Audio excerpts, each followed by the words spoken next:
বুধবার বিকাল 3:45টার দিকে প্রবল বাতাসের সাথে তীব্র ঝড় বৃষ্টি বইতেছিল।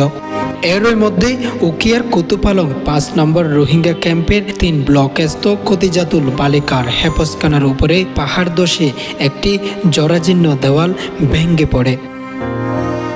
এতে মক্তবটির ভিতরে থাকা শিক্ষক ও মেয়ে শিশু শিক্ষার্থী সহ অন্তত 25 থেকে 30 জন মাটি চাপা পড়ে। ঘটনার পর খবর পেয়ে ফায়ার সার্ভিস, এপিবিএন ও স্বেচ্ছাসেবকরা মিলে অভিযান চালিয়ে ঘটনাস্থল থেকে 60 জনকে মৃত উদ্ধার এবং 9 জনকে আহত অবস্থায় উদ্ধার করে। পরে আহতদের উদ্ধার করে স্থানীয় বিভিন্ন হাসপাতালে নিয়ে গেলে কর্তব্যরত চিকিৎসক আরও 4 জনকে মৃত ঘোষণা করেন। আহত 5 জন হাসপাতালে চিকিৎসাধীন রয়েছেন। আমরা মূলত মেডিকেল মোবাইল টিম থেকে আসছি, বিডিআরসিএস। তো আমাদের কাজ ছিল প্রথমত এসে আমাদের আগে রেস্কিউ করা, তারপর তাদেরকে প্রাথমিক যে ট্রিটমেন্টটা দেওয়া সেগুলোর ব্যবস্থা করছি, বা রেফারেল সিস্টেম যেটা ছিল, আমাদের অ্যাম্বুলেন্সও ছিল সাথে আমাদের, এবং ইমার্জেন্সি যা কিট লাগে আমরা সেগুলোও নিয়ে আসছি। তো প্রাথমিকভাবে যা যা করা প্রয়োজন আমরা সবটুকু করেছি, যেহেতু আপনারা জানেন যে রেড ক্রিসেন্ট হচ্ছে হিউম্যানিটেরিয়ান একটা অর্গানাইজেশন। আমরা আমাদের দিক থেকে সর্বোচ্চ চেষ্টা করেছি। এদিকে 2 দিনের ব্যবধানে আবারও পাহাড় ধসের ঘটনায় রোহিঙ্গাদের মাঝে আতঙ্ক দেখা দিয়েছে। তারা শরণার্থী হিসেবে দুর্গতিপূর্ণ জীবন থেকে রেহাই পেতে স্বদেশে মর্যাদাপূর্ণ প্রত্যাবাসন অথবা তৃতীয় কোনো দেশে স্থানান্তরের দাবি জানিয়েছেন।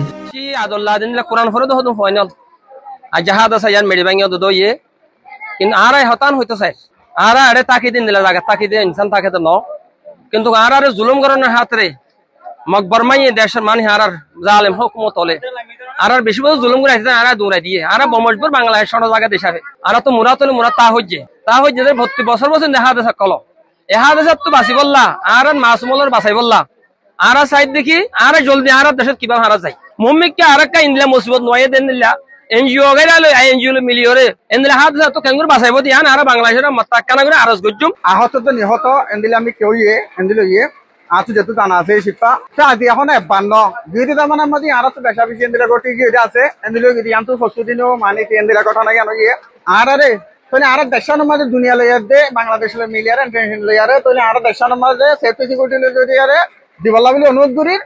আর যদি না পারে তাহলে আর কান জায়গা মাঝে লারি দিবল্লা বলি আরে আর কান দেশের মধ্যে আড়াই আনারো মানে কি করে টেম্পোরারি অনুরোধ করে দুনিয়া। গত কয়েকদিন ধরে ভারী বর্ষণ অব্যাহত থাকায় রোহিঙ্গা ক্যাম্পগুলোতে ঝুঁকিতে থাকা লোকজনকে নিরাপদ স্থানে সরে যেতে মাইকিং সহ প্রচারণা চালানো হয়েছে বলে জানিয়েছে শরণার্থী ত্রাণ ও প্রত্যাবাসন কমিশনার কার্যালয়।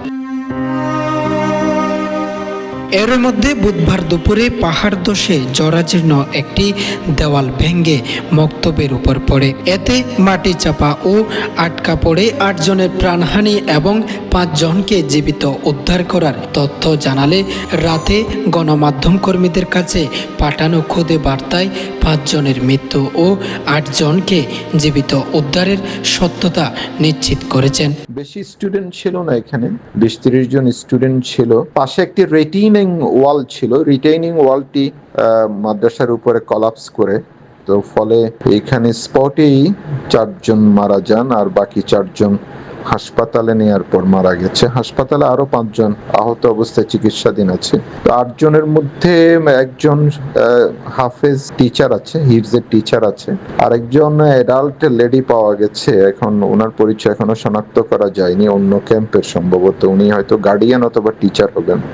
তো আমরা আজকে থেকে সকল শিক্ষা প্রতিষ্ঠান, লার্নিং সেন্টার গুলো এবং বিভিন্ন যে কমিউনিটি রান যে মাদ্রাসা বা হিফজখানা আছে এগুলো বন্ধ করে দেওয়ার জন্য আমরা নির্দেশ দিয়েছি।